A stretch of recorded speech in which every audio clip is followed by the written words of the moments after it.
Welcome back to Cartoon Universe, everybody, the only place that really goes deep diving into a lot of these indie animated cartoons that are out there, and because of that, today I want to talk about Pretty Please, I Don't Want to Be a Magical Girl Again, as we finally got some updates on the future of this project and where it might be going. For those who didn't see it, Pretty Please, I Don't Want to Be a Magical Girl was one of the most insane indie animated pilots that I have ever seen.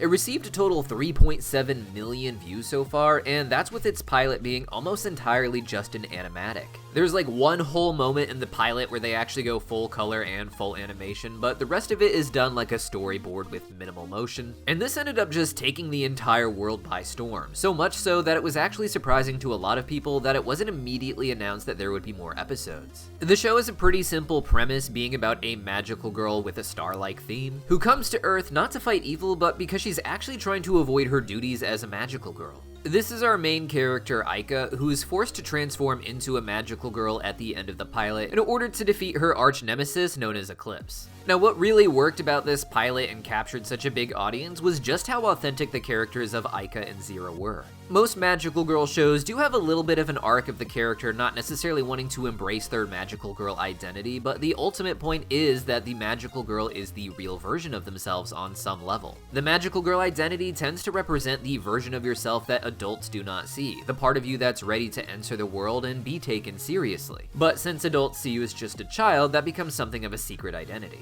In Pretty Please, I Don't Want to Be a Magical Girl, we actually get the opposite idea, which is that Aika can't deal with the pressures that are being forced on her to be some sort of magical superhero, when all she really wants is to go to school, do homework, and hang out with friends. She does end up making one friend in the form of Zira, but Zira herself is obsessed with magical girl cartoons and manga such as Moon Sailor, their world's version of Sailor Moon. It's the kind of show where everything in the genre is turned on its head, with Aika having a de-transformation sequence instead of a transformation sequence to show her returning to her original schoolgirl form. This is meant to emphasize that this is her real identity, the one she's actually excited to transform into. So what exactly happened to this project and where is it going?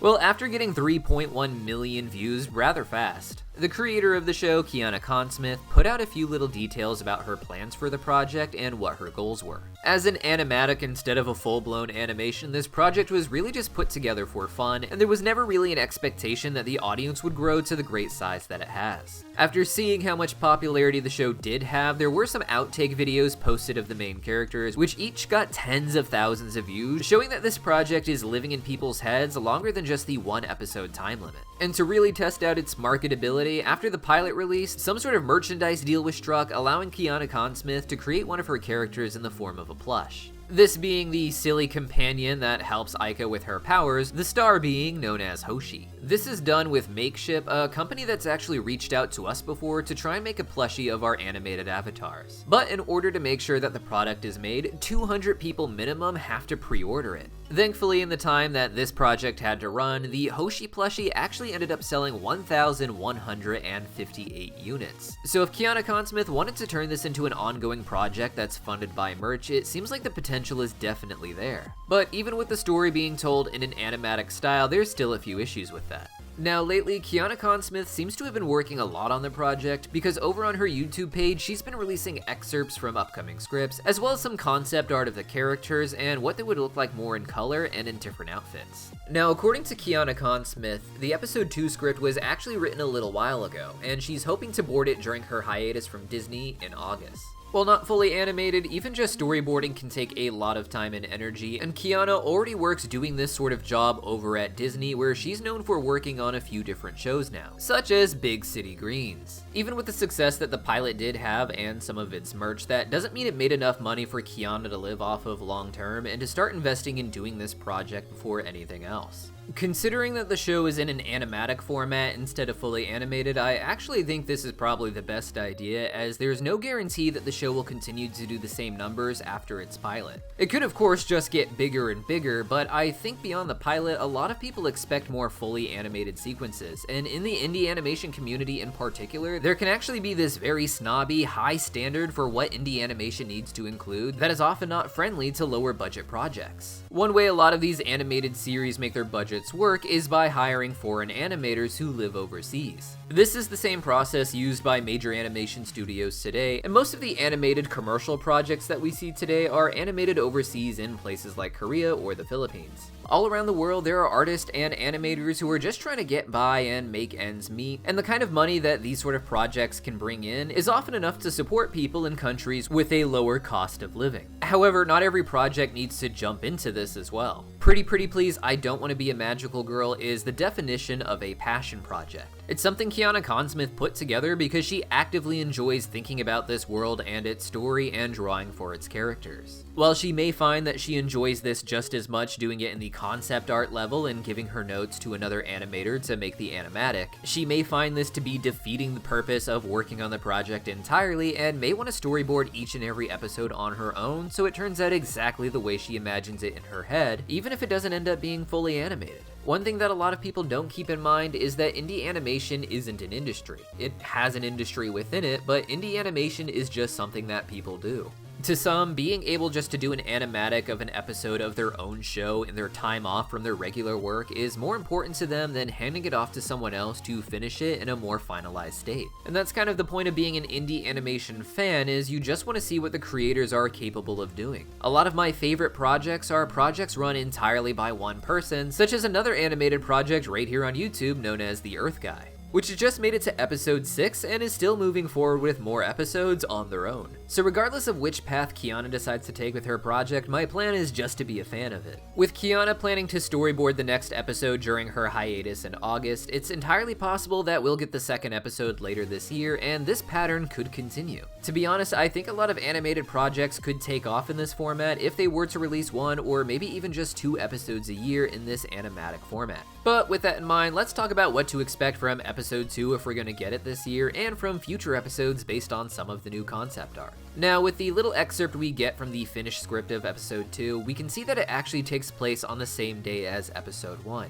Here, Zira and Aika are excited to get out of class, with Aika being excited about the homework and the naturalness of school, and Zira being more excited about the magical girl problem that has ruined their day. Or made her day better in the case of Zira. You see, Zira doesn't actually like school, and school for her is like being a magical girl, a responsibility that is forced upon her that she doesn't really enjoy or want to take part in. Thanks to Aika having to fight Eclipse in the cafeteria and blowing a giant hole in the wall, they actually get a half day. Which leads me to believe the rest of episode 2 would likely focus on Aika and Zira hanging out after school, with Zira maybe showing Aika around town, perhaps showing her an arcade, an anime shop, or other generic nerd stuff that she would like to do instead of going to class. It would be a great bonding episode and a much better idea than just having the girls meet each other at school the next day, I think. But it makes me wonder what sort of climax they would face with another battle right in the same day. In addition to this, we also got a lot of concept art, which I think reveals a lot about the story to come. One of these concepts art include a then and now comparison of what Aika was like before versus now. Originally, I thought this was meant to compare the original plans for Aika versus what she ended up becoming, but it seems to actually allude to who she was when she was a bit younger and starting this magical girl thing with a bit more enthusiasm.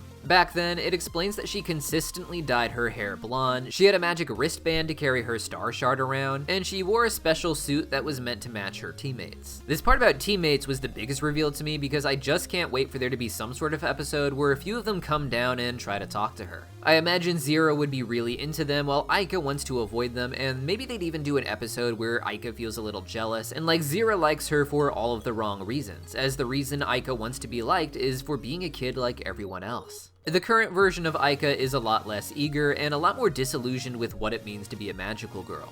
She stopped dyeing her natural hair as much, and you can see some of her natural color beginning to show out of rebellion. She no longer has her wristband either, and she just keeps her magical star shard with her on her person so she can transform when she needs to. Another cool concept art we got was of Aika in her magical girl uniform, something we're kind of used to, but it was done in a bit of a different style, more so reminiscent of earlier magical girl anime like Sailor Moon, where the characters often looked a lot older in the elegant artwork. Here we also have Zira in a very pretty dress with the star theme to it, where she seems to be coming close to Aika, but Aika maintains her bored expression to let you know she's really not into being a magical girl. I think this one is important because it really hints at the later relationship of these two characters, something not really explored in the pilot, but which seems to be hinting at them falling in love.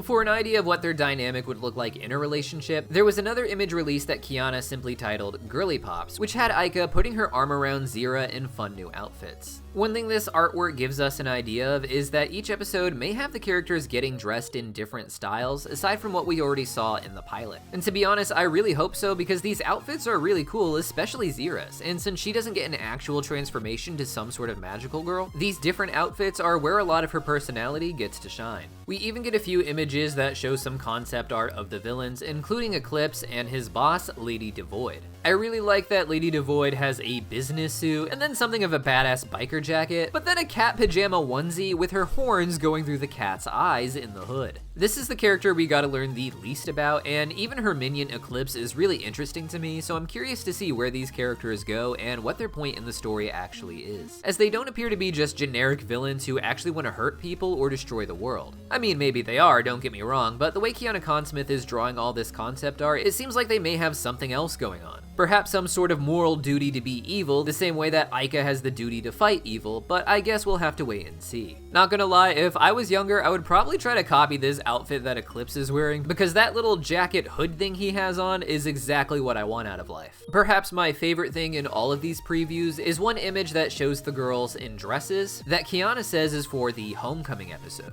Now, any show about going to school needs some sort of school dance at some point, and seeing the girls in these dresses is honestly really amazing. We can see that the dress that Zira is wearing looks very similar to the one that she's wearing in the image I talked about earlier, where she's posing with Aika as her magical girl self. And if there's a romance developing between these two, we have to imagine it's going to be in the homecoming episode, where Aika seems really excited to be able to be a normal girl and wear this dress, and Zira seems a bit more shy and embarrassed. What's really adorable is that the little star Hoshi is also given a human form in this episode, where she'll also be wearing her own little dress with its star-themed skirt. This makes sense, as in a lot of magical girl anime, the magical companions, which are usually a cat or some other animal, usually have the ability to transform into a human. This is something we rarely see, and it's often done for drama or even for action, but it's really cool that it's gonna happen for this character in this way, so that we could just see her in this cute little dress at a school dance. Honestly, my favorite thing about all of these different previews was just the different rotation of outfits that we see for Zira and Aika in particular. I'm not gonna lie, I really like it when characters in animated shows get a rotating set of outfits, especially when it's done like in As Told by Ginger, where it's recurring outfits instead of trying to make new outfits every single time. But in shows where they try to do this like Sailor Moon, a lot of the outfits are so specific that they end up looking kind of lame and a little too mature for girls in high school. Where I feel like with Aika, for example, every single one of her outfits is an absolute banger. We've got one where she's just wearing shorts and a shirt, another one where she's wearing an oversized jersey, and then my favorite one is this one where she's wearing a hoodie and a skirt.